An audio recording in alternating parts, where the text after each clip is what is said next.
येवला तालुक्यातील शेतकरी कृष्णा डोंगरे यांच्यावर खोटा बलात्काराचा गँगरेपचा गुन्हा दाखल केला। त्यांच्यावर त्यांच्या मावस भावावर आणि त्यांच्या जावयावर खोटा त्याच्यामध्ये बेसमरी झाले, पण त्याने चौकशी व्हावी म्हणून स्वतःचे कपडे आणि बनियन गृहमंत्र्यांना पाठवले आणि आज 21 दिवस झाले तो उघडा आहे।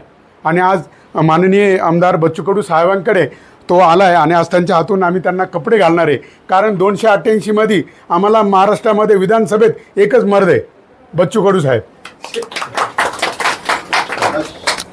धन्यवाद। शेतकरी पहिलेच उघडा आहे, तो अधिक उघडा होऊन दुसऱ्याने उघडा करायला पाहिजे, तोच उघडा करून आला, व्यवस्थित उघडा केला मला। नाही झालं तर मला सांग, तुम्ही भेटून घे। हो नक्कीच, माझा नंबर आहे, मॅसेज हो घेतला। खूप खूप धन्यवाद आणि तुम्ही असेच सर्व शेतकऱ्यांच्या पाठीशी उभे राहा। नक्कीच, चला। लय मोठं काम आहे नाशिकमध्ये, पूर्ण महाराष्ट्रभर भ्रष्टाचाराच्या विरोधात भूमिपुत्र फाउंडेशन म्हणून माझे व्हिडिओ पण पाहिले असतील तुम्ही। मी शोषित पीडित अन्यायग्रस्त लोकांना न्याय मिळवून देण्यासाठी लढत असतो।